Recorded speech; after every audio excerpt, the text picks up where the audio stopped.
DBC নিউজের নিয়মিত আয়োজন সংবাদ সম্প্রসারণে সবাইকে স্বাগত জানাচ্ছি আমি রঞ্জন শুভ্র। দিনের বাছাই করা সংবাদ এবং এর পর্যালোচনা নিয়ে সংবাদ সম্প্রসারণে আজকে অতিথি হিসেবে অনলাইনে যুক্ত আছেন দৈনিক যুগান্তরের সিনিয়র সহকারী সম্পাদক মাহবুব কামাল এবং আরও যুক্ত আছেন সিনিয়র সাংবাদিক গোলাম মুর্তজা। আপনাদের দুজনকেই স্বাগত সংবাদ সম্প্রসারণে। আপনাদের দুজনের কাছে আমার একই প্রশ্ন থাকবে। আমি শুরুতে মাহবুব কামালের কাছে একটু যেতে চাই যে আমরা দেখলাম যে পরীক্ষা বাতিল করা হলো আজকে শিক্ষার্থীদের বিক্ষোভের মুখে, এবং বিশ্ববিদ্যালয়গুলো খুলে দেওয়ার পর অনেক বিশ্ববিদ্যালয়ে আমরা দেখেছি যে প্রশাসনের অনেক পদই নেই। ভিসি পদত্যাগ করেছেন, কোথাও কোথাও রেজিস্ট্রার পদত্যাগ করেছেন। একটা অস্থিরতা দেখা যাচ্ছে। এই যে সময় যাচ্ছে বা যে ঘটনাগুলো ঘটছে শিক্ষাক্ষেত্রে বা শিক্ষাঙ্গনের প্রভাব আসলে কি পড়তে যাচ্ছে? আমরা দেখলাম যে আজকে শিক্ষার্থীদের বিক্ষোভের মুখে এইচএসসি এবং সমমানের পরীক্ষা আসলে স্থগিত যেগুলো রয়েছে সেগুলো বাতিল করা হলো। মাহবুব কামাল, আপনার কাছে একটু শুনতে চাই শুরুতে। না, শিক্ষার্থীদের যে দাবিটা ছিল এটা যৌক্তিক। যৌক্তিক এই সেন্সে যে ধরেন এই আন্দোলনের সময় তো অনেকের অঙ্গহানি হয়েছে, অনেকে শিক্ষার্থীরা তো বলেছেই। তারপরে তারা একটা বড় ধরনের ট্রমার মধ্য দিয়ে যাচ্ছে। এই যে সঙ্গী সাথীদের হারিয়েছে, তারপরে নিজের চোখের সামনে বন্ধুদের মরতে দেখেছে, এই ধরনের একটা বড় ধরনের ট্রমার মধ্যে থেকে এই 2-3 সপ্তাহের প্রস্তুতিতে তারা পরীক্ষা দিতে পারবে না, এটা খুবই স্বাভাবিক। আবার এই যে পরীক্ষা বাতিল করা হলো, এটাও কিন্তু আমি যৌক্তিক মনে করি। আমি কিন্তু যখন শিক্ষার্থীরা সচিবালয়ে প্রবেশ করেছিল তখনই কিন্তু আমি বুঝেছিলাম যে এই পরীক্ষা বাতিল হয়ে যাবে। সেটা কেন, আমি সেটা পরে আসছি। প্রথম কথা হচ্ছে যে এই যে বাতিল করা হলো, এতে মেধাবী শিক্ষার্থীরা এটাকে কিভাবে নেয় সেটা একটা বড় প্রশ্ন। কারণ মেধাবীরা তো পরীক্ষা দিতে চায়, যারা যারা রিয়েলি মেধাবী তারা তো ওই যে গ্রেডিং, তাদের গ্রেড বাড়ানোর জন্য পরীক্ষা দিতে চাইবে। এটা তারা কিভাবে নিবে এটা আমি জানি না।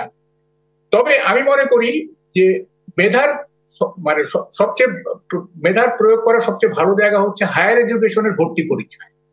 এই যে আগে যে আপনার অনার্সে ঢাকা ইউনিভার্সিটিতে ভর্তি হইতে গেলে এসএসসি এবং এইচএসসি মার্ক যোগ করা হতো, আমি এটার ঘোর বিরোধী ছিলাম। এটা কেন হবে? শুধুমাত্র আপনার যে ভর্তি পরীক্ষার যে রেজাল্ট সেটার উপর ভিত্তি করে মেধা তালিকা প্রস্তুত করা দরকার। ওইটা ওইটা মানে এটা এসএসসি এইচএসসি মার্ক যোগ করার কোনো দরকারই নেই। সুতরাং সব দিক থেকে এটা খুব খারাপ হয়নি সিদ্ধান্ত। প্রশ্ন সেটা না। প্রশ্ন হচ্ছে মানে যেহেতু এটা সলভ হয়ে গেছে, that is now besides the point. What is inside the point is যে আমাদের শিক্ষা ব্যবস্থার কি হবে। দীপু মনির বিরুদ্ধে একটা হত্যা মামলা হয়েছে। আমি মনে করি তার বিরুদ্ধে একটা বড় মামলা হওয়া উচিত। সেটা হচ্ছে প্রাইমারি, সেকেন্ডারি এবং হায়ার সেকেন্ডারি এই স্টেজের লাখ লাখ শিক্ষার্থীর শিক্ষা জীবন তিনি হত্যা করেছেন।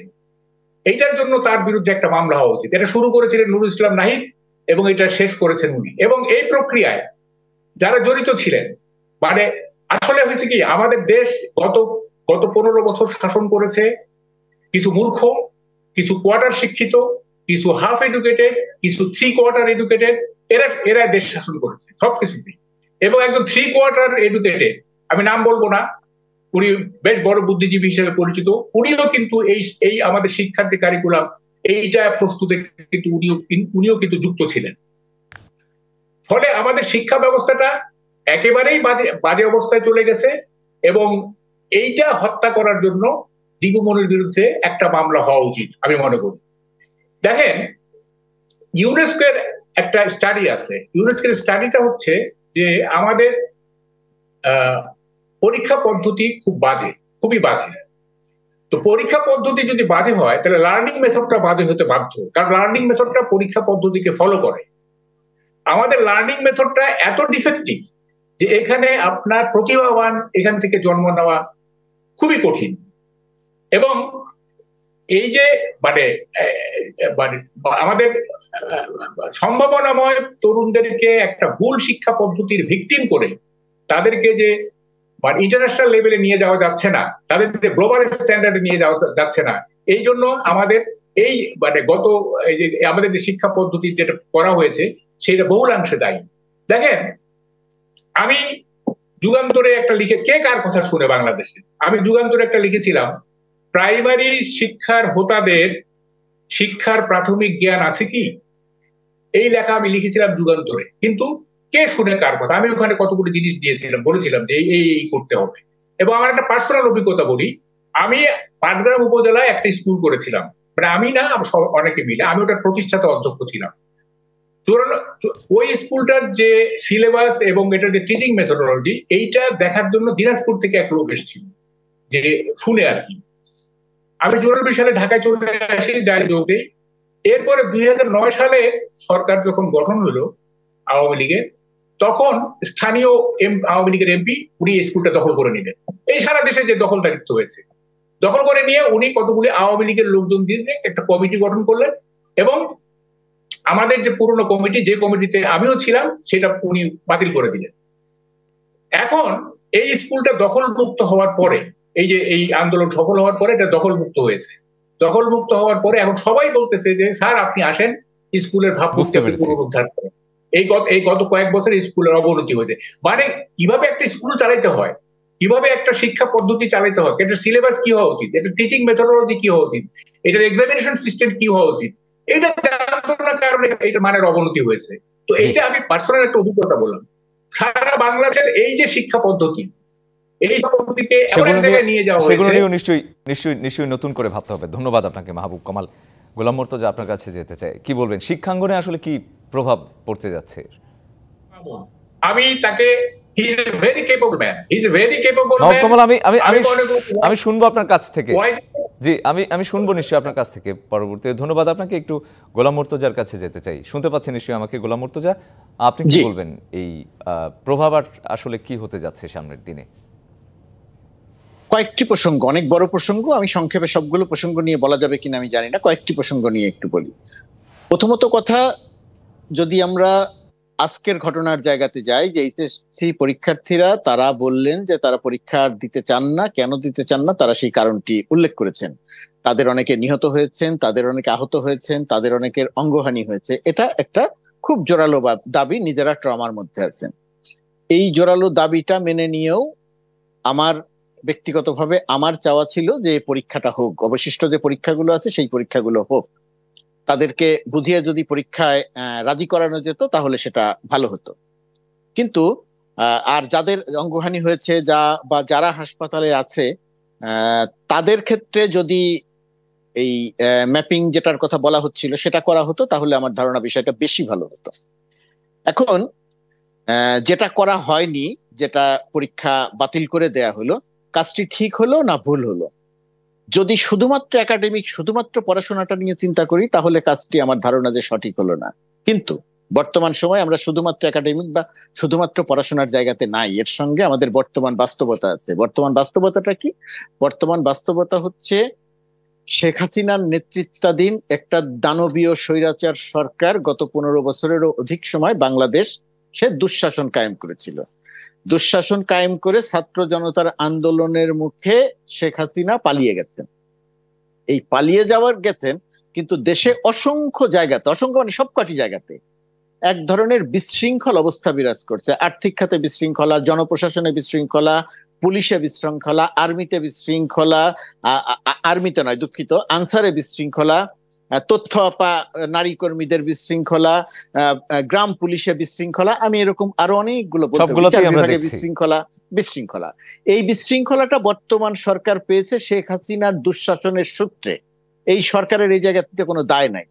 তো এরকম একটা বিশৃঙ্খলায় আওয়ামী দুঃশাসনের পরিপ্রেক্ষিতে শেখ হাসিনা পালিয়ে গেলেও শেখ হাসিনার তোষামতকারীরা, চাটুকাররা এখনো এই দেশে লুকিয়ে আছেন। এবং তারা কয়েকদিন আগে 15ই আগস্ট শোককে কেন্দ্র করে এক ধরনের একটা বিশৃঙ্খলা তৈরির উদ্যোগ নিয়েছিলেন। বঙ্গবন্ধুকে তো তারা আসলে কোনো শ্রদ্ধা করেন না। বঙ্গবন্ধুর নাম ব্যবহার করে 15 বছরে আমরা দেখেছি যত রকমের অপকর্ম করা সম্ভব তার চেয়ে কিছু কিছু বেশি করেছে আওয়ামী লীগ। কিন্তু আবার 15ই আগস্ট তাদের শোক পালন করতে হবে, সেটা আসলে শোক পালনটা মূল বিষয় ছিল না। মূল বিষয় ছিল একটা বিশৃঙ্খলা তৈরি করা। ঠিক একই রকম ভাবে বর্তমান সময়ে এই যে এইচএসসি শিক্ষার্থীরা যে আন্দোলন করছিলেন, পরীক্ষার্থীরা যে আন্দোলন করছিলেন, এই আন্দোলনটি তারা খুবই চাঙ্গা একটা অবস্থা তৈরি হচ্ছিল যে শিক্ষার্থীরা সচিবালয়ের মধ্যে ঢুকে গেছে। এখন পুলিশ যদি আওয়ামী সরকারের পুলিশের মতো পুলিশ যদি এদেরকে পেটানো শুরু করে তাহলেই তারা সুযোগ পেয়ে যাবে শিক্ষার্থীদের মাঝে মিশে আরেকটা বিশৃঙ্খলা তৈরি করবে। আমি মনে করি অত্যন্ত বুদ্ধিমত্তার সঙ্গে অসংখ্য বিশৃঙ্খলার মধ্যে বর্তমান সরকার আরেকটা বিশৃঙ্খলার জন্ম দেয়নি। জন্ম না দিয়ে তারা শিক্ষার্থীদের অবশিষ্ট পরীক্ষাগুলো বাতিলের উদ্যোগ নিয়েছে। এটা আমি মনে করবো যে অত্যন্ত বুদ্ধিদীপ্ত সিদ্ধান্ত হয়েছে বর্তমান অবস্থার পরিপ্রেক্ষিতে। তো এটা একটি দিক। আর তার আরেকটা বড় কথা যে শিক্ষাক্ষেত্রে যে ক্ষতিটা হচ্ছে বা যে ক্ষতিটা হবে, বিশ্ববিদ্যালয়ে আমরা দেখছি যে বিশ্ববিদ্যালয়গুলো চালু করা যাচ্ছে না, মানে আমি যাচ্ছি ওই জায়গাতে সংক্ষেপে আমরা এবারের এইচএসসি পরীক্ষায় যে ক্ষতিটা হবে এটা কাটিয়ে নেওয়া যাবে। আর একটা কথা হচ্ছে বিশ্ববিদ্যালয়গুলোতে ভিসিরা পদত্যাগ করছেন, কারণ গত 15 বছরে শিক্ষাঙ্গনে মানে শেখ হাসিনা সরকার যে দুঃশাসন কায়েম করেছিল, ছাত্রলীগের যে অপরাজনীতি চালু করেছিল, সেইটা বিশ্ববিদ্যালয় অঙ্গনও এর বাইরে নয়, বিশ্ববিদ্যালয়েও তার প্রভাব পড়েছে। এই সরকারকে একটু সময় দিতে হবে, সময় দিলে সে সবকিছু কাটিয়ে উঠবে। যে কথাটা বলে শেষ করি, যে বিশ্ববিদ্যালয়গুলোতে চূড়ান্ত রকমের দলীয় একটা অবস্থা বিরাজ করছে। শিক্ষার্থীরা আন্দোলন করেছে বর্তমান ধারার ছাত্রলীগের অপরাজনীতির বিরুদ্ধে, একই সঙ্গে ছাত্র রাজনীতি ও শিক্ষক রাজনীতির বিরুদ্ধেও। তো এখন যখন ভিসি নিয়োগ দেওয়ার তৎপরতা চলবে, তখন প্রত্যাশা থাকবে আমাদের এতটা দলীয় ভিত্তিতে যেন ভিসি নিয়োগ দেয়া না হয়। সত্যিকার অর্থে সাদা বা অন্য কোনো দলের প্রতি আমার কোনো বিদ্বেষ নেই, যোগ্য এবং এমনকি নীল দলের প্রতিও আমার বিদ্বেষ নাই ব্যক্তিগতভাবে। আমার বক্তব্যটা হচ্ছে, এতদিন আমরা চা সব সিঙ্গারা আলাদের আমরা ভিসি হইতে দেখছি। আরেকজন ভিসি এর মধ্যে ছিলেন, তিনি আবার বলেন যে বিশ্ববিদ্যালয় আমার নিয়ন্ত্রণ নাই, তার শিক্ষার্থীদের গুলি করে হত্যা করা হয়। এই রকম লেজুর ভিত্তি মানসিকতার লোকজনের রাজনৈতিক ভিত্তিতে যেন ভিসি বানানো না হয়, যোগ্য শিক্ষকদেরকে যেন ভিসি বানানো হয়, এইদিকে মনোযোগ দেওয়া দরকার। তাহলেই বিশ্ববিদ্যালয় খুলতে কোনো সমস্যা থাকবে না, ঠিকই বিশ্ববিদ্যালয় আবার চালু হবে। দুজনের কথাই শুনলাম, থাকুন আমার সাথে, একটা বিরতির সময় হয়ে গেছে। সংবাদ সম্প্রসারণে একটা বিরতি নিচ্ছি, ফিরছি শিগগিরই, সঙ্গে থাকুন। বিরতির পর আবারও স্বাগত সংবাদ সম্প্রসারণে। আজকে অনলাইনে যুক্ত আছেন মাহবুব কামাল এবং গোলাম মর্তজা। দুজনকে আবারও স্বাগত বিরতির পর। গোলাম মর্তজা, আপনাকে দিয়ে এবারে শুরু করতে চাই, যেটি হচ্ছে যে আজকে দুটি ঘটনা ঘটেছে। শেখ হাসিনা আওয়ামী লীগের বিরুদ্ধে গণহত্যার আরেকটি অভিযোগের যেই অভিযোগ আনা হয়েছে সেগুলোর তদন্ত শুরু হয়েছে এবং বলা হয়েছে যে অপরাধ ট্রাইব্যুনাল পুনর্গঠনের পর গ্রেপ্তারি পরোয়ানা জারি করা হবে এবং শেখ হাসিনাকে আশ্রয় দিয়ে গণতন্ত্রের প্রতিশ্রুতি ভেঙেছে ভারত, এরকম একটি অভিযোগ করেছে বিএনপি। আন্তর্জাতিকভাবে বাংলাদেশের যে অবস্থান সেটি এখন আসলে কোথায় আছে, বা এই যে অভিযোগের ব্যাপারে কি বলবেন? আন্তর্জাতিকভাবে বাংলাদেশের অবস্থান এখন, সারা পৃথিবীর দৃষ্টিটা বাংলাদেশের দিকে আছে। বিশেষ করে ডক্টর মোহাম্মদ ইউনূসের যে আন্তর্জাতিক খ্যাতি এবং তার প্রতি যে আন্তর্জাতিক বিশ্বের যে সমর্থন, সেই কারণে সারা পৃথিবীর দৃষ্টি বাংলাদেশের দিকে আছে এবং বাংলাদেশে একটি সফল অভ্যুত্থান সংগঠিত হয়েছে, রক্তাক্ত অভ্যুত্থান সংগঠিত হয়েছে। এর মধ্য দিয়ে আন্তর্জাতিক অঙ্গনে বাংলাদেশ এক ধরনের একটা ভালো অবস্থানে আছে। ভালো অবস্থান আছে এই কারণে যে দেখেন, বাংলাদেশের আন্দোলনকে অনুপ্রাণিত হয়ে কলকাতায় আন্দোলন চলছে, বাংলাদেশের আন্দোলনকে অনুপ্রাণিত হয়ে পাকিস্তানে আন্দোলন চলছে, থাইল্যান্ডে আন্দোলন চলছে। অর্থাৎ বাংলাদেশের শিক্ষার্থীরা, ছাত্র জনতা একটা দৃষ্টান্ত তৈরি করেছে, এটা একটি দিক। আর এর বাইরে আন্তর্জাতিক অপরাধ ট্রাইব্যুনালের কথা বলছেন, হ্যাঁ, সেটাকে পুনর্গঠন করতে হবে, পুনর্গঠন করার পরে গিয়ে অপরাধের তদন্ত শুরু হবে, এটা। আর আমি যে জায়গাটাতে কথা বলতে চাই, এই জায়গাটিতে যে বর্তমান যে সরকার, সেই সরকার এখনো গুছিয়ে উঠতে পারেনি, তাদের একটু সময় লাগবে। কিন্তু আমি যে জায়গাটাতে একটা প্রশ্ন করতে চাই এবং যে জায়গাটাতে দৃষ্টি দিতে চাই, যে পুলিশ যে প্রক্রিয়াতে অপরাধীদের শনাক্ত করছে এবং মামলার আসামি করছে, এই জায়গাটা খুব বড় রকমের প্রশ্নের মধ্যে পড়বে যদি না পুলিশকে অল্প সময়ের মধ্যে নিয়ন্ত্রণ করা যায়। কারণ পুলিশ সব সরকারকে দেখাতে চায়, যে কাউকে ধরে তাকে সেখানে যে কোনো মামলায়, এখন শেখ হাসিনাকে আসামি করবে, আওয়ামী লীগের নেতাদের আসামি করবে। ধরেন সালমান রহমানের বিরুদ্ধে অভিযোগ হচ্ছে বাংলাদেশের অর্থ লুটপাটের, অর্থ কেলেঙ্কারির। এখন সালমান এফ রহমানের বিরুদ্ধে যদি আপনি হত্যা মামলায় প্ররোচনার মামলা দেন, তাহলে এটা মানুষের কাছে বিশ্বাসযোগ্য হয় না। পুলিশ এই কাজটি করছে এবং আমার ধারণা সরকারের উপদেষ্টা, যিনি এই পদে দায়িত্বে আছেন, আগে যিনি ছিলেন, এখন যিনি আছেন, এই জায়গাটাতে কন্ট্রোল প্রতিষ্ঠা করতে পারেনি এবং কি করতে হবে সেই জায়গাটিতে এখনো সব ট্রান্সপারেন্ট না। এই জায়গাটা ট্রান্সপারেন্ট হতে হবে। যার যে অভিযোগ তাকে সেই মামলায় আসামি করতে হবে। মামলার সংখ্যা শত শত শত শত করার কোনো দরকার নাই। সুনির্দিষ্ট মামলা, সেটা দ্রুততার ভিত্তিতে যেগুলো তদন্ত করা যাবে, প্রমাণ করা যাবে, সেই মামলাগুলো দিতে হবে।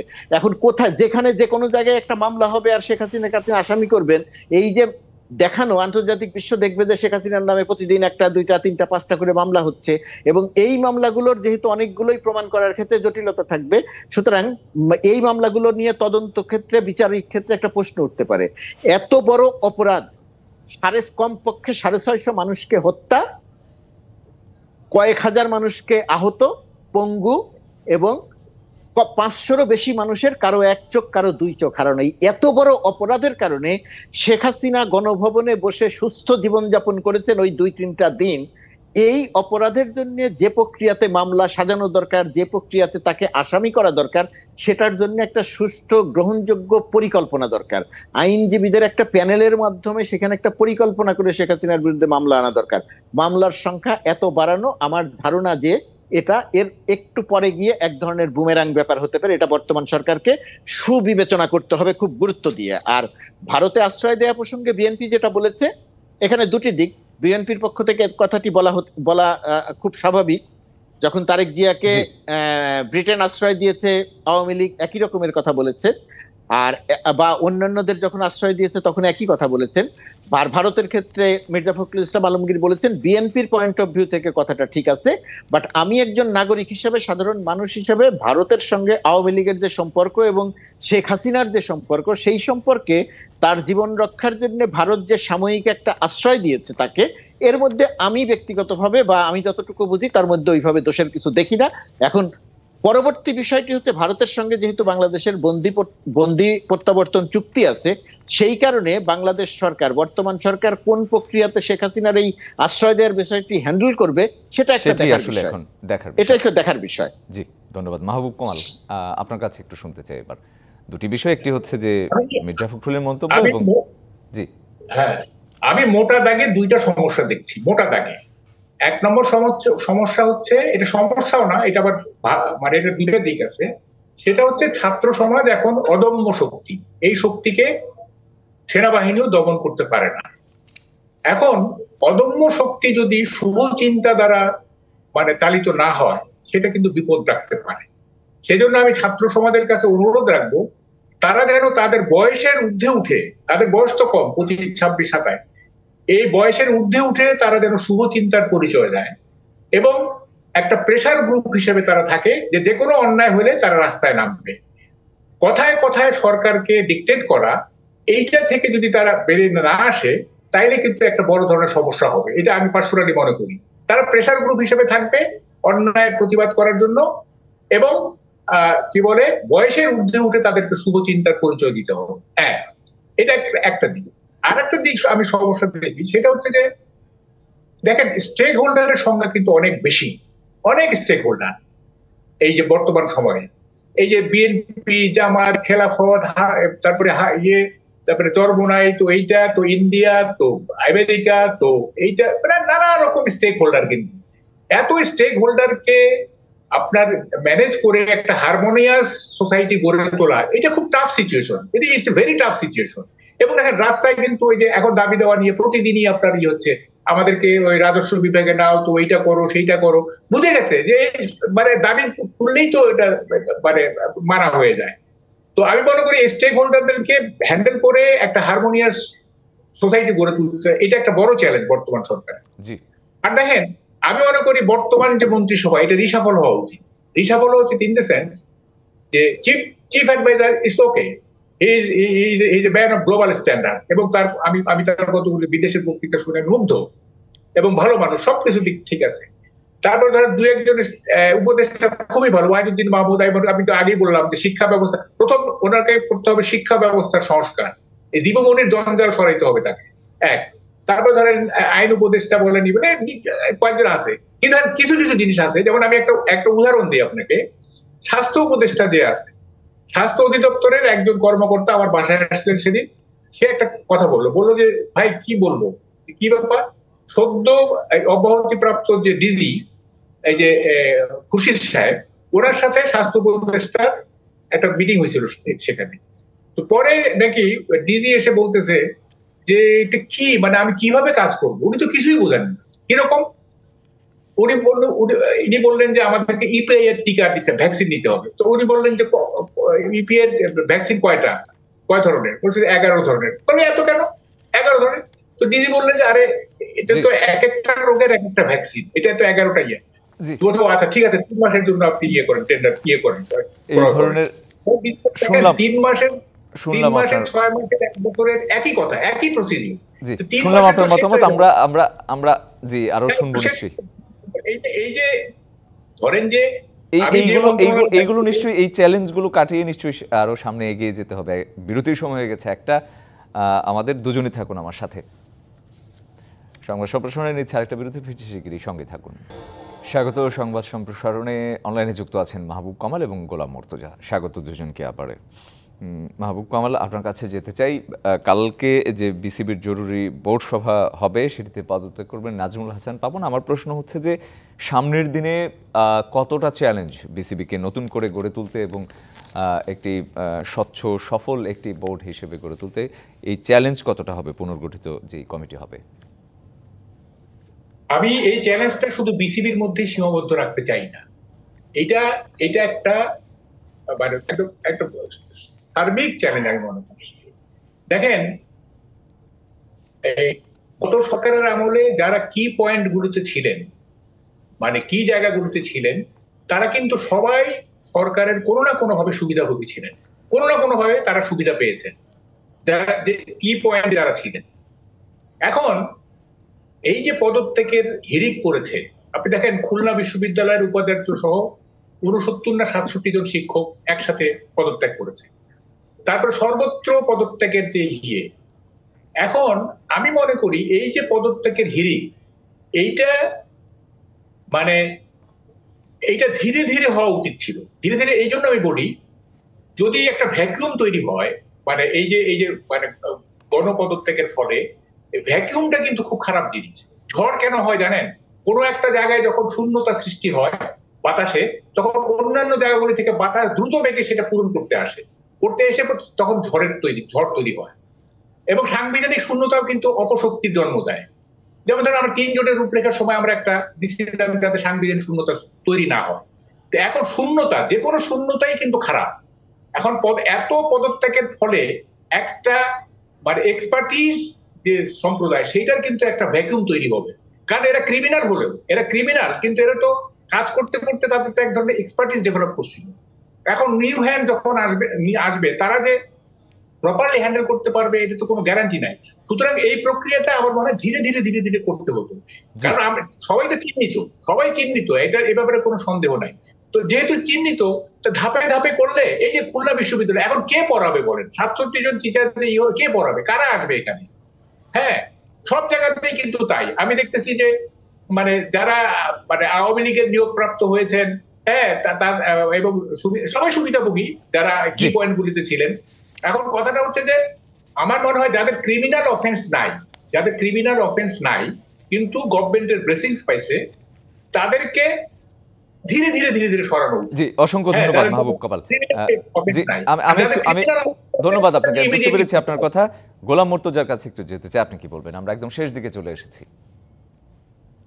বিসিবির কথা আর বিশ্ববিদ্যালয় বা অন্যান্য জায়গার কথাকে আমি একটু আলাদাভাবে রাখতে চাই। অন্যান্য জায়গার কথা যেটা বলা হয়েছে আমি তার সঙ্গে অনেকটাই একমত। আর বিসিবির ব্যাপারে আমার দুটা বক্তব্য খুব পরিষ্কার হচ্ছে, বিসিবিতে ভুল এবং অযোগ্য নেতৃত্ব, পাপনকে দিয়ে অযোগ্য নেতৃত্ব দেওয়ানোর কারণে বাংলাদেশের ক্রীড়াক্ষেত্রে সবচেয়ে বড় সাফল্যের যে জায়গায় এই ক্রিকেটটাকে খুব বড় রকমের ক্ষতি করা হয়েছে। এবং দূর থেকে জানা যায় যে বিসিবিটা একটা দুর্নীতির আখড়ায় পরিণত হয়েছিল। এখানে সবাই যে দুর্নীতিবাজ ছিলেন তা নয়, ওইখানে যারা পদত্যাগ করেছেন বা যাদেরকে পদত্যাগ করতে বলা হয়েছে তার মধ্যে আমি ব্যক্তিগতভাবে 2-1 জনকে চিনি যারা খুবই সৎ মানুষ, খুবই সাংগঠনিকভাবে খুবই দক্ষ। কিন্তু মূল নেতৃত্বটা যেহেতু ভুল ছিল, সেই কারণে মূল নেতৃত্বটা ভুল ছিল এবং প্রধানমন্ত্রী শেখ হাসিনা, মানে সাবেক প্রধানমন্ত্রী, পালিয়ে যাওয়া প্রধানমন্ত্রী শেখ হাসিনা নিজে বিসিবির ক্ষতি করেছেন, ক্রিকেটের ক্ষতি করেছেন। যেভাবে মাশরাফি বা সাকিবদেরকে যেভাবে টেনে এনে ক্যাপ্টেন থাকা অবস্থাতে রাজনীতি করিয়ে ভোটারবিহীন নির্বাচনে এমপি বানিয়েছেন, এটা একটা ভয়াবহ ক্ষতির কারণ হয়েছে।